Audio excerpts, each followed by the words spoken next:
Verification ಅಂದರೆ ಏನು? It is the process of checking whether the software is being developed correctly according to the specified requirements.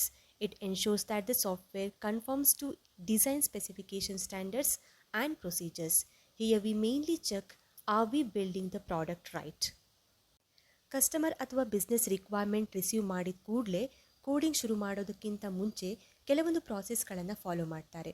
ಅಂದರೆ customer ಕೊಟ್ಟಿರುವಂತಹ requirement ಸರಿಯಾಗಿ ಇದೆಯೋ ಇಲ್ವೋ ಅನ್ನೋದನ್ನು ಚೆಕ್ ಮಾಡ್ತಾರೆ, ಅಂದರೆ ರಿಕ್ವೈರ್ಮೆಂಟ್ ಅನಾಲಿಸಿಸ್ ಮಾಡ್ತಾರೆ. ಆಮೇಲೆ ಆ ರಿಕ್ವೈರ್ಮೆಂಟ್ನ ಸಾಫ್ಟ್ವೇರ್ ರಿಕ್ವೈರ್ಮೆಂಟ್ ಆಗಿ ಕನ್ವರ್ಟ್ ಮಾಡ್ತಾರೆ. ಹಾಗೆ high level design, low level design develop ಮಾಡ್ತಾರೆ. ಇವೆಲ್ಲವೂ ಡಾಕ್ಯುಮೆಂಟ್ ಫಾರ್ಮೆಟಲ್ಲಿ ಇರುತ್ತೆ. ಕಸ್ಟಮರ್ ಅಥವಾ business requirement, software requirement, high level design, low level design, ಈ ಎಲ್ಲ ಡಾಕ್ಯುಮೆಂಟ್ಗಳು ಸರಿಯಾಗಿ ಇದೆಯೋ ಇಲ್ವೋ, ಡಾಕ್ಯುಮೆಂಟ್ ಪ್ರಿಪೇರ್ ಮಾಡಬೇಕಾದ್ರೆ ಕೆಲವೊಂದು ಸ್ಟ್ಯಾಂಡರ್ಡ್ ಪ್ರೊಸೀಜರ್ಗಳನ್ನ ಫಾಲೋ ಮಾಡಬೇಕಾಗತ್ತೆ. ಅದನ್ನೆಲ್ಲ ಕರೆಕ್ಟಾಗಿ ಫಾಲೋ ಮಾಡಿದಾರಾ ಇಲ್ವಾ ಅನ್ನೋದನ್ನು ರಿವ್ಯೂ ಮಾಡೋದು ಅಥವಾ ಇನ್ಸ್ಪೆಕ್ಟ್ ಮಾಡೋದನ್ನು ವೆರಿಫಿಕೇಷನ್ ಅಂತ ಕರಿತೀವಿ. ಇಲ್ಲಿ ಮೇಯ್ನ್ ಆಗಿ ಪ್ರಾಡಕ್ಟ್ನ ಸರಿಯಾಗಿ ಬಿಲ್ಡ್ ಮಾಡ್ತಿದ್ದೀವಾ ಇಲ್ವಾ ಅನ್ನೋದನ್ನು ಚೆಕ್ ಮಾಡ್ತಾರೆ.